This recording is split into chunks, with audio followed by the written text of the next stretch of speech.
জয় রাধে রাধে রাধে রাধে।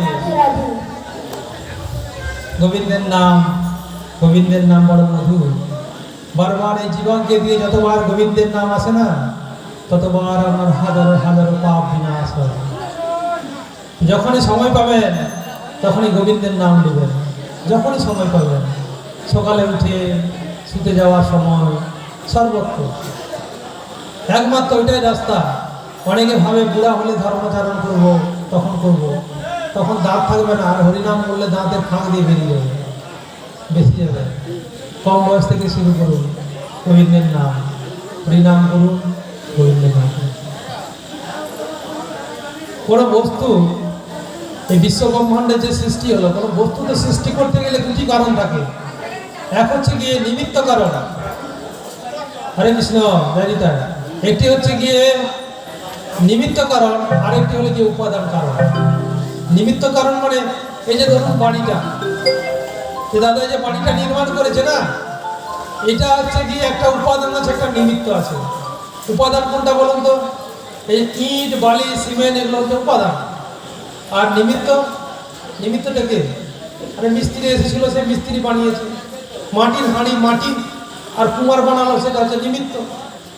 হয়ে গেল মাটির হাঁড়ি। রাজমিস্ত্রি বানালো পাকার বাড়ি, বানালো কি?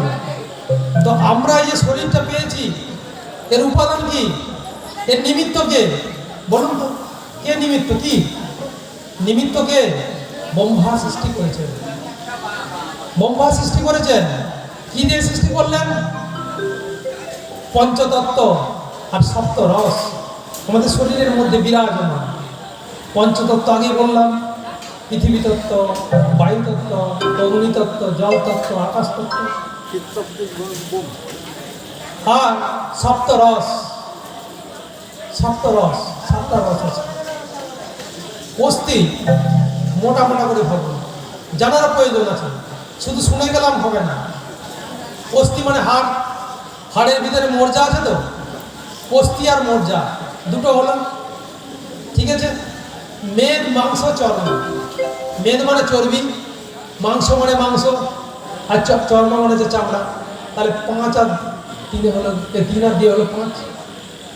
আর শুক্র, শনি, এই হলো গিয়ে 7 ধাতু। তাহলে পঞ্চতত্ত্ব আর সপ্ত ধাতু দ্বারাই শরীর নির্মাণ করলো। আমরা হলাম মানুষ, গোবিন্দের নাম করছি, গোবিন্দের ভজন করছি, এটা জানা দরকার না? গীতায় ভগবান বললেন, এদং শরীরং কন্তে ক্ষেত্র মিথ্যা বিধীয়তে এতচ্চ বিত্তিতং বাহু ক্ষেত্র ইতি তদ্বিদয়। এই শরীরটা হলো ক্ষেতের মতন।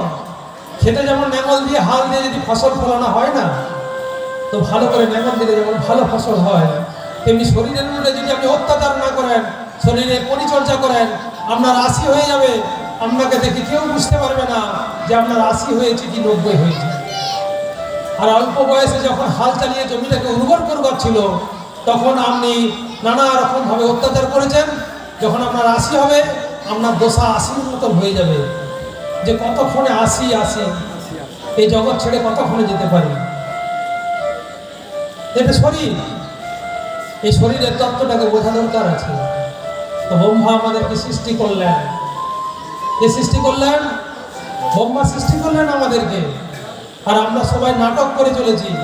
এই নাটক দেখে প্রভু যদি সন্তুষ্ট হয়ে যান না, প্রভু আপনাদেরকে পার্মানেন্ট সেখানে রেখে দেবেন। যার নাটক ভালো হবে, সে প্রভুর কাছে পার্মানেন্ট, তাকে আর আসতে হবে না। ক্ষীণে পুণ্যে মর্তলোক বিসন্ধি আর হবে না, মর্তলোকে পুনরায় আর আপনার জন্ম হবে না।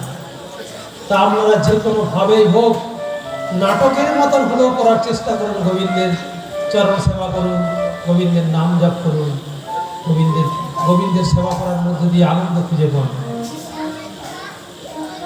ব্রহ্মা সৃষ্টি হলেন নারায়ণের নাভি কমল থেকে। নারায়ণ, নার আর আয়ন দুটি শব্দকে একত্রিত করলে হয় নারায়ণ। নার মানে হলো গিয়ে জল, আর আয়ন মানে হলো হচ্ছে গিয়ে ঘর। জলই যার ঘর, তিনি হলেন গিয়ে নারায়ণ। তিনি নারায়ণ, জলই যার ঘর। তিনি যোগ নিদ্রায় বসে আছেন, আর তিনি শুয়ে আছেন কার উপরে? না, তিনি শুয়েছেন শীর্ষনাগের উপরে। আর সেইখানে পদ্ম প্রস্ফুটিত হচ্ছে, সেই পদ্মের উপর ব্রহ্মার সৃষ্টি হচ্ছে। ব্রহ্মার জন্মানোর পর তিনি যখন চারিদিকে তাকালেন, 4 মুখ প্রাপ্ত হলেন ব্রহ্মা, বলুন না। আর সেই 4 মুখ প্রাপ্ত হলো। আর ব্রহ্মা যখন দেখতে তিনি তার আদি অন্ত খুঁজে পাচ্ছেন না, তখন তিনি কি করলেন? তপস্যা করলেন, তপ করলেন। তেন তেন ভঞ্জিতা, তপ মানে তপস্যা করলেন। আর তপস্যা করার পর তিনি কি পেলেন? ওই যে প্রথমেই শুরু করে যে 34 শ্লোকী ভাগবতম স্বয়ং বিষ্ণু ব্রহ্মাকে উপদেশ দিলেন। তিনি আবার সৃষ্টি করলেন। কি সৃষ্টি করলেন? তিনি সৃষ্টি করলেন মনু এবং শতরূপাকে সৃষ্টি করলেন। মনুর বংশধর বলে আমরা দিকে বলা হয় মানুষ, মনুর বংশধর না, আমাদেরকে মানুষ বলা হয়। তাই জন্য মনু শতরূপাকে সৃষ্টি করলেন। আর সেই মনুর বংশজ মানুষ আজকে কত বড় সৃষ্টি করছে দেখুন। এই যে দাদার গৃহ প্রবেশ বাড়ি, রচা হে সৃষ্টি জিস প্রভু নে, সেই প্রভুর সৃষ্টি জীব আবার বড় রচনা করছে এই দুনিয়া জুড়ে, করছে কিনা? रचा है सृष्टि जिस प्रभु ने, वही है सृष्टि रचा रही है। रचा है सृष्टि को जिस प्रभु ने, वही सृष्टि चला रही है। रचा है सृष्टि को जिस प्रभु ने, वही सृष्टि चला रही है।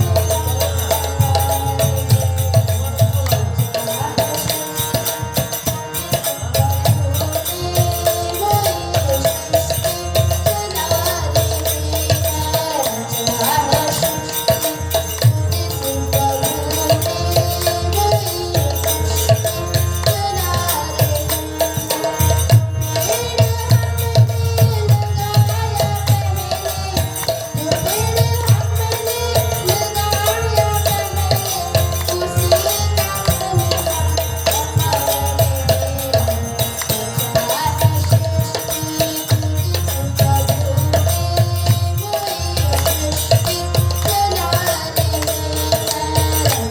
है सृष्टि को जिस प्रभु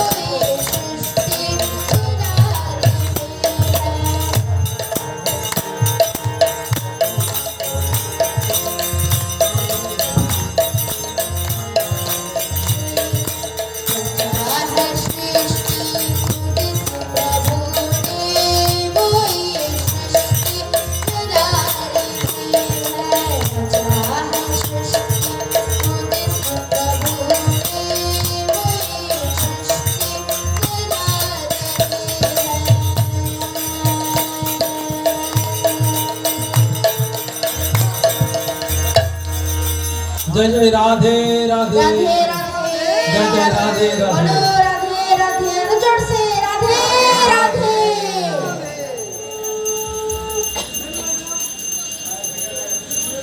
ভালো স্ত্রী আর ভালো মিস্ত্রি সবসময় দামি, জানেন কি? ভালো স্ত্রী আর ভালো মিস্ত্রি সবসময় দামি। ভালো মিস্ত্রি কি করবে বলুন তো? ভালো মিস্ত্রি হলে ভালো একটা বাড়ি বানিয়ে দেবে, মিস্ত্রি যদি আপনার ভালো হয়। আর স্ত্রী যদি ভালো হয় না, আপনার বাড়িটাকে সুন্দরভাবে সাজিয়ে দেবে। রাধে রাধে রাধে রাধে।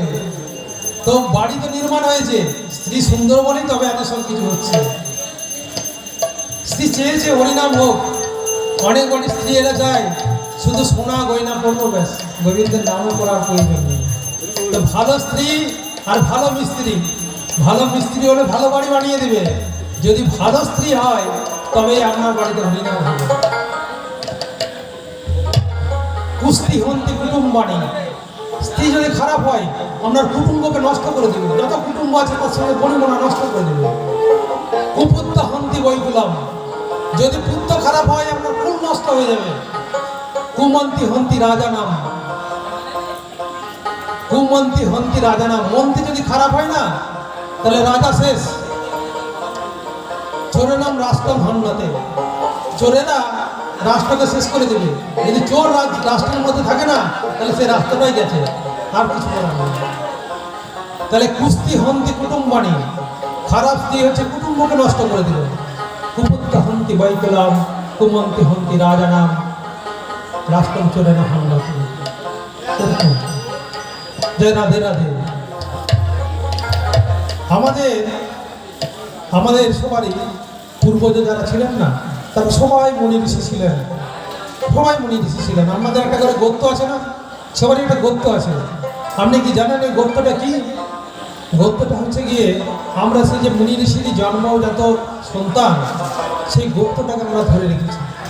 যার মানে জায়গা থেকে আমরা জাত হয়েছি তার নামটাকে নিয়েই আমরা আজ এই গোত্র বলে থাকি। সান্ডিল্য কশ্যপ আছে না? তো সপ্তর্ষি ছিলেন, জানেন সপ্তর্ষি? যে 7 ঋষি ছিলেন তাদেরকে বলা হয় সপ্তর্ষি। এই সপ্তর্ষি হলেন গিয়ে অত্রি মুনি, ভরদ্বাজ মুনি, মহর্ষি কশ্যপ, জমদগ্নি, মহর্ষি গৌতম, বশিষ্ঠ আর বিশ্বামিত্র। ব্রহ্মার আরেক মানসপুত্র হলো গিয়ে অত্রি মুনি, ব্রহ্মার আরেক মানসপুত্র অত্রি মুনি। আর ভরদ্বাজ মুনি হলো গিয়ে মহাভারতের দ্রোণাচার্যের নাম শুনেছেন তো? দ্রোণাচার্যের পিতার নাম হলো গিয়ে ভরদ্বাজ মুনি।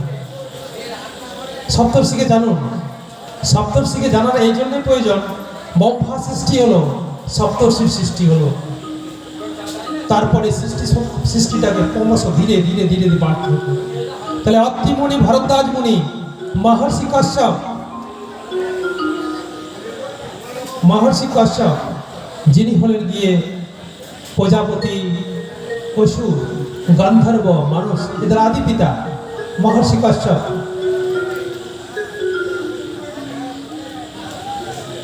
আর মহর্ষি গৌতম, গৌতম হচ্ছে গিয়ে আপনারা অহল্যার নাম শুনেছেন না? অহল্যা কি হয়েছিল? পাষাণ হয়ে গেছিল না?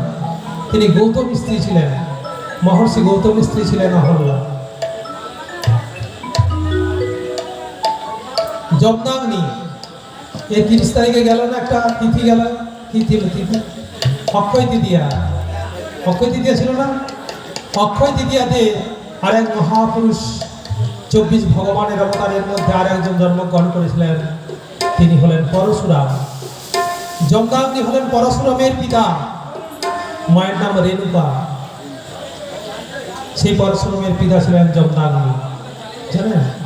এই পৃথিবী থেকে ক্ষত্রিয়দেরকে 21 বার বিনষ্ট করে দিয়েছিলেন এই পরশুরাম। 21 বার একদম নির্মূল করে দিয়েছিলেন অত্যাচারী ক্ষত্রিয়দেরকে মেরে। কেন মেরেছিলেন? তারা বড় কাহিনী আছে। কৃতবর্জ বীর্য নামে কৃতবীর্য অর্জুন নামে একজন জমদগ্নির বাড়িতে আসলেন, আর ওনার বাড়িতে কামধনু বলে একটা গাভী থাকত। তো অন্যের বাড়িতে আমরা গেছি, তো ভালো জিনিস দেখলে কি নিয়ে আসতে হবে? অনেকের কিন্তু এই ধরনের চিন্তাও থাকে যে অন্যের বাড়ি গেছি, ভালো একটা জিনিস দেখলাম, এটা নিয়ে চলে যাই। এটা করতে নেই। কৃতবীর্য অর্জুন কি করলেন? বললেন কামধনু হরিণ গাভীটাকে নিয়ে চলে যাব। তখন যমদাগ্নি তাকে বাধা দিলেন। যেই বাধা দিলেন সেই যুদ্ধ হলো, যমদাগ্নিকে হত্যা করে গাভী নিয়ে চলে গেলেন। পরশুরাম প্রতিজ্ঞা করলেন অত্যাচারী ক্ষত্রিয়দেরকে বিনাশ করার জন্য। এই সমগ্র পৃথিবী থেকে 21 বারের জন্য তিনি ক্ষত্রিয়দেরকে বিনাশ করেছিলেন। তিনি হলেন গিয়ে পরশুরাম।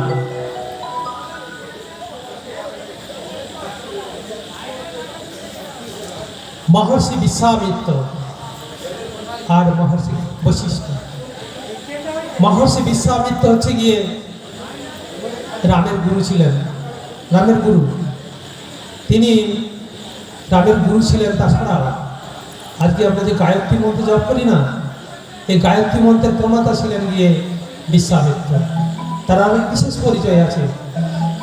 এক ধর্ম থেকে এক জাতে জন্মগ্রহণ করার পরেও আপনার শিক্ষা দীক্ষা জ্ঞান গরিমাতে আপনি উচ্চ করে পৌঁছে যেতে পারেন, সেটা রাস্তা দেখিয়ে দিয়েছেন বিশ্বামিত্র। তিনি ক্ষত্রিয় বলে জন্মগ্রহণ করেছিলেন, কিন্তু তার শিক্ষা দীক্ষা জ্ঞান গরিমাতে তিনি ব্রাহ্মণ্যে উপনীত হয়েছিলেন, বর্ণশ্রেষ্ঠে পরিণত হয়েছিলেন। তিনি হলেন গিয়ে বিশ্বামিত্র। আর বশিষ্ঠ হলে গিয়ে রামের কুলপুরোহিত। এই হলো গিয়ে সপ্তর্ষি। এই সপ্তর্ষির পরিচয় আমরা আগেই করেছি।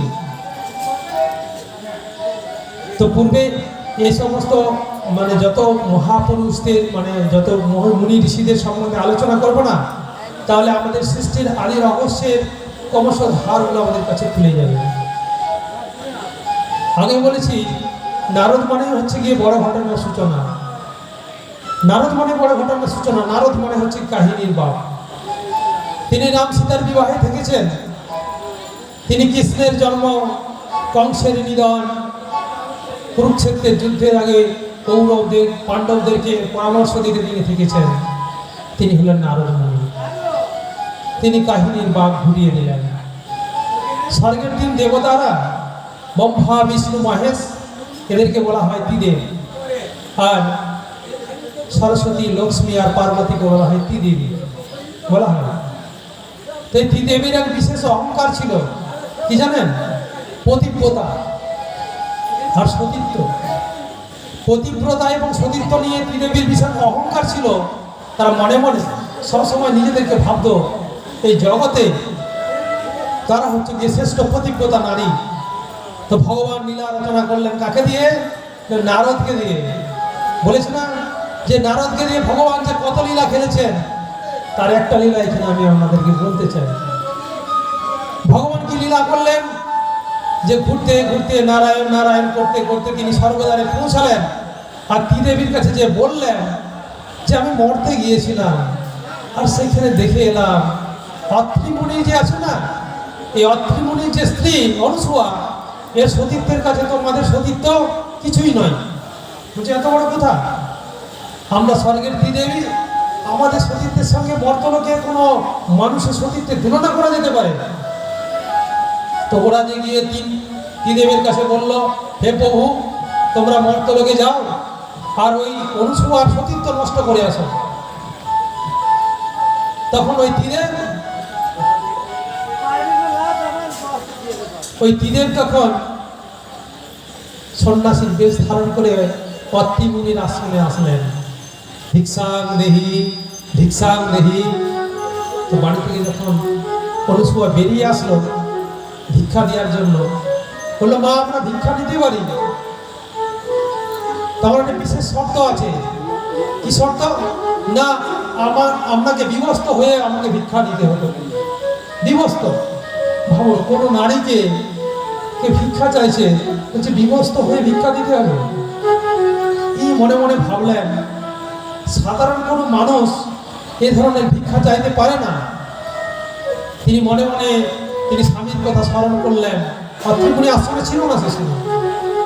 আর বললেন, হে ভগবান, আমার সতীত্ব ধর্ম যদি সত্যি পবিত্র হয়ে থাকে, তাহলে এই 3 সাধু পুরুষ যেন 6 মাসে শিশুতে পরিণত হয়ে যায়।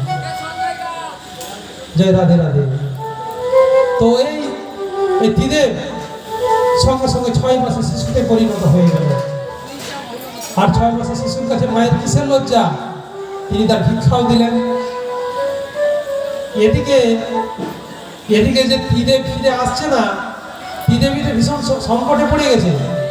আবার সে নারদের কাছে গেছে, নারদ খুঁজে নিয়ে এসে তো আমাদের ত্রিদেব কোথায় গেল খুঁজে গেছে। তখন খুঁজতে খুঁজতে নারদ বলে, আচ্ছা আমাদের স্বামীদেরকে পাওয়া গেছে, তারা অত্রি মুনির আশ্রমে 6 মাসের শিশুতে পরিণত হয়ে আছে। তো কিভাবে স্বামীদেরকে ফিরিয়ে আনা যাবে? বলে ফিরিয়ে আনা যাবে, আপনাদেরকে এক কাজ করতে হবে, ওখানে যে আপনার ওই অনুসুয়ার কাছে ক্ষমা প্রার্থনা করতে হবে। তো ত্রিদেবী আসলেন অত্রি মুনির আশ্রমে, আর দেবী অনুসুয়ার কাছে ক্ষমা প্রার্থনা করলেন। তারপরে অনুসুয়া তাদেরকে ক্ষমা করে দিলেন। ত্রিদেব পুনরায় আবার পূর্বের অবস্থায় ফিরে গেলেন। এই ত্রিদেব ব্রহ্মা বিষ্ণু মহেশ অনুসুয়াকে আশীর্বাদ দিলেন। ব্রহ্মার ঔরসে জন্মগ্রহণ করলেন সোম, বিষ্ণুর ঔরসে দত্তাত্রেয় অবতার, আর মহেশের অবশ্যে দুর্বাসা মুনির জন্ম হলো। এই 3 মহাঋষির জন্ম হলো। এই পুরাণ আমাদেরকে শেখায় নারীদের সতীত্ব পবিত্রতা নিয়ে, আর শেখায় যে ভগবান ও মানুষের সঙ্গে তুলনা করতে আসে, ভগবান ও মানুষের কাছে পরাজিত হয়ে যায়। ভগবান উপরে ভগবান দেবতারাও অনেক সময় মানুষের সমকক্ষ হতে পারে না। শেখায় কি? শেখায় ভক্তিতে শেখায়, যে ভগবানের ভক্তি কিভাবে করা সম্ভব সেটা শেখায়।